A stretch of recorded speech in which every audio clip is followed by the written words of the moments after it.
Hello guys, welcome back to my channel. ఈరోజు నేను ఒక మంచి హెల్దీ రెసిపీని మీతో షేర్ చేసుకోవాలనుకుంటున్నాను. అదేంటంటే జొన్న రవ్వ పొంగల్.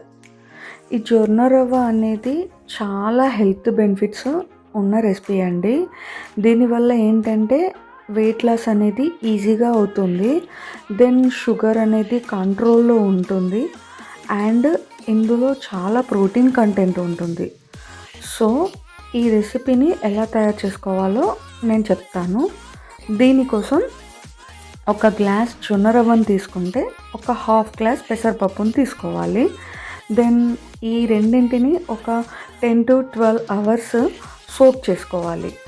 ఈ మిల్లెట్స్ ఎప్పుడైనా కానీ ఎక్కువగా సోక్ చేసుకోవాలి, అప్పుడే డైజెషన్ అనేది ఈజీగా అవుతుంది. ఇలా సోక్ చేసుకున్న జొన్న రవ్వను పెసరపప్పును రెండింటిని కలిపి ఒక గ్లాస్ జొన్న రవ్వకు 4 to 6 గ్లాసెస్, అది మనం తినే స్టైల్ని బట్టి వాటర్ తీసుకొని ఒక 8 to 10 విజిల్స్ వచ్చే వరకు మనం బాయిల్ చేయాలి. అలా బాయిల్ చేసుకున్న జొన్న రవ్వను మనం పక్కన పెట్టేసుకొని ఇందులో మనం తాలింపు వేయడానికి మన దగ్గర ఉన్న ఏ వెజిటేబుల్స్ అయినా యూస్ చేసుకోవచ్చు. ప్రజెంట్ నేను నా దగ్గర ఉన్న వెజిటేబుల్స్ని యూస్ చేస్తున్నా. పుదీనా, స్వీట్ కార్న్, బఠానీ, క్యారెట్ ఇవి ఉన్నాయి. సో మనం ఫస్ట్ ఒక బౌల్ తీసుకొని గీ కానీ ఆయిల్ కానీ యూస్ చేసుకోవచ్చు. నేనైతే ఆయిల్ యూస్ చేశాను. ఆయిల్ తీసుకొని తాలింపు వేసుకొని అందులో పుదీనా, క్యారెట్, ఆనియన్, పచ్చిమిర్చి ఇవన్నీ వేసుకొని మంచిగా ఫ్రై చేసుకోవాలి.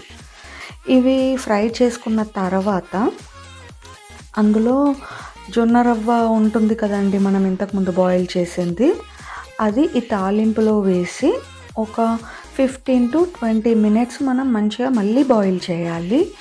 ఈ బాయిల్ చేసే టైంలో మధ్య మధ్యలో మనం చూసుకుంటూ కలుపుతూ ఉండాలి, ఎందుకంటే గడ్డలు కట్టే ఛాన్స్ ఉంది. సో మనం దాన్ని జాగ్రత్తగా చూసుకోవాలి. అండ్ దెన్ ఇందులో మనం ఫ్లేవర్ కోసం మిరియాల పొడి, ధనియాల పొడి అది ఏదైనా వేసుకోవచ్చు, అది మన చాయిస్. దెన్ ఫైనల్గా కొత్తిమీర వేసుకొని ఫినిష్ చేయొచ్చు. దీన్ని మనం ఏంటంటే పల్లీ చట్నీ ఆర్ ఏదైనా రోటీ చట్నీస్, సాంబార్, పొడులు ఏదైనా కాంబినేషన్తో మనం ఈజీగా తినేయచ్చు.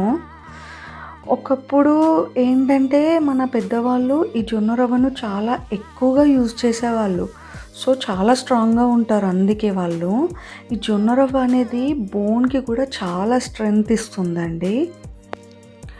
మీకు కనుక ఈ రెసిపీ నచ్చినట్టయితే ప్లీజ్ ఈ ఛానల్కి ఒక లైక్ చేయండి, షేర్ చేయండి అండ్ సబ్స్క్రైబ్ కంపల్సరీ చేయండి.